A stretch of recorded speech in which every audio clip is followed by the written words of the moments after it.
Bonjour à tous, je me présente, Florent Le Cerf, fondateur de 135 Médias, une agence de communication et de management spécialisée dans la musique urbaine.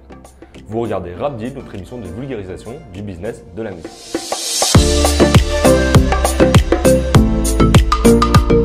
Pour ce deuxième épisode de Rap Deal, nous allons parler des éditions, un sujet compliqué mais qui nous semblait important d'aborder pour avoir une meilleure compréhension du business de la musique.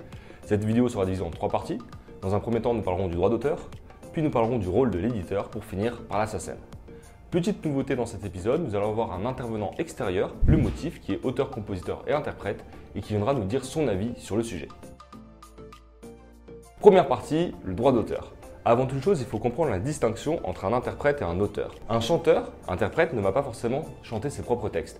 Il peut faire appel à des auteurs. Dans la variété française, la plupart des chanteurs font appel à des auteurs. C'est notamment le cas de Johnny Hallyday, qui avait fait appel à une multitude d'auteurs durant sa carrière, notamment Charles Aznavour, Grand Corps Malade ou encore Zazie. Deuxième chose importante à comprendre. Dans le rap, la plupart des chanteurs, donc des rappeurs, sont des auteurs-interprètes.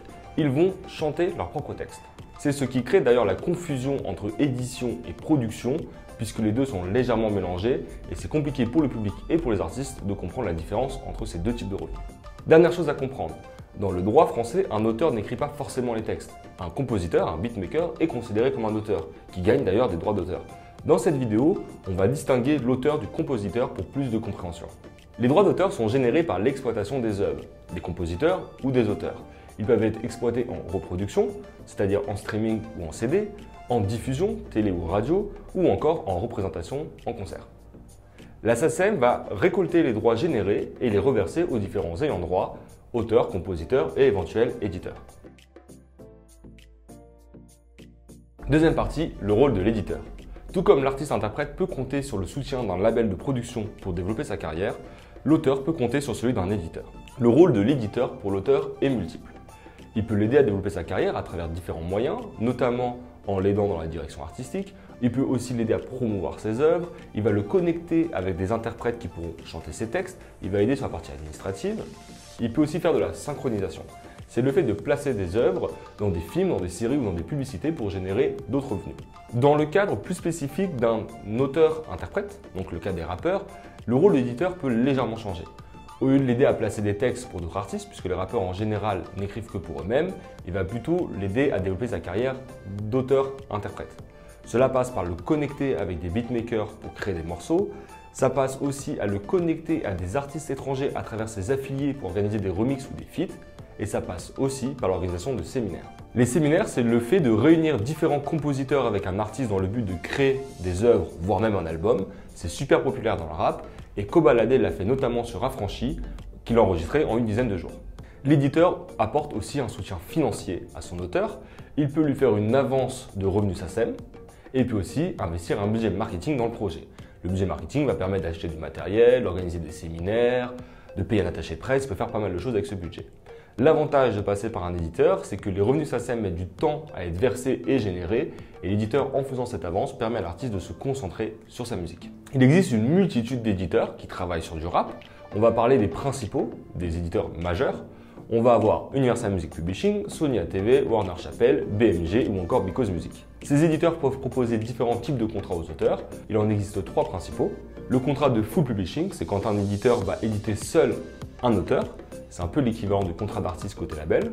Le contrat de coédition, c'est quand un éditeur généralement indépendant s'associe à un autre éditeur pour venir éditer l'artiste. C'est un peu l'équivalent du contrat de coproduction côté label. Dernier type de contrat, la gestion éditoriale, c'est lorsqu'un éditeur, indépendant généralement, va confier la gestion de son catalogue à un éditeur. C'est plus ou moins l'équivalent du contrat de distribution. C'est le moment idéal pour recueillir l'avis de Olivier et qui est le Motif sur ce sujet.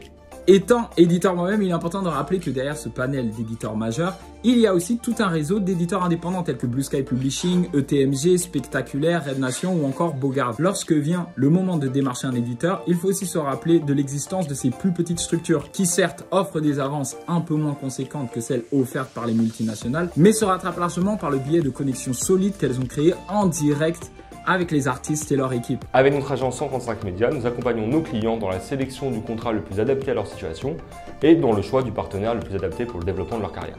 Contrairement à la partie label, ce ne sont pas les éditeurs qui vont reverser la majorité des revenus aux auteurs et compositeurs, mais la SACEM. Troisième partie, la SACEM. La SACEM est une société civile d'utilité publique à but non lucratif qui se charge de récolter les droits d'auteur en France. Sur ces droits d'auteur récoltés, elle en reverse 85% aux ayants droit. Les 15% restants, en moyenne, correspondent à ses frais de fonctionnement. Pour donner un ordre de grandeur, en 2018, la SACEM a récolté 1006 millions d'euros et on a reversé 933,2 millions à ses différents ayants droit. Pour s'inscrire à la SACEM en tant qu'auteur, c'est assez simple. Il faut avoir commercialisé une œuvre, y compris en streaming. Il faut remplir un dossier d'inscription, puis donner un chèque de 104 euros. Une fois inscrit, vous pourrez déclarer vos œuvres à la SACEM en précisant les éventuels co-auteurs, compositeurs et éditeurs. La SACEM va ensuite récolter et reverser les droits à chacun. Lorsque vous signez avec un éditeur, c'est lui généralement qui va s'occuper de cette partie administrative, de l'inscription jusqu'à la déclaration des œuvres. Il va aussi d'ailleurs vérifier les revenus qui sont reversés pour voir si c'est bien conforme avec les déclarations d'origine. Dernière chose à savoir, les revenus de la SACEM sont souvent surestimés dans le rap. Pourquoi? Car le streaming est moins générateur de revenus que les concerts ou encore la télé ou la radio. La plupart des artistes parlent de SACEM alors que la plupart de leurs revenus viennent plutôt de la partie production. Conclusion. Les éditions sont très importantes malgré leur complexité pour un artiste qui soit auteur ou auteur-interprète. Trouver le bon partenaire pour développer sa carrière est primordial. Merci à tous d'avoir regardé cette vidéo de Rapdeal en entier. On vous invite à nous suivre sur les réseaux sociaux de l'agence pour suivre notre actualité et celle de nos artistes. J'en profite pour remercier au nom de toute l'équipe pour les commentaires, les likes et les repartages que vous avez fait de la première vidéo de Rapdeal consacrée au label. Si vous ne l'avez pas encore vue, je vous invite à aller la regarder. Et un dernier remerciement ira pour Le Motif pour sa participation dans cet épisode. Merci d'avoir joué le jeu en premier. Et on se retrouve alors à très bientôt pour un troisième épisode de Rapdeal.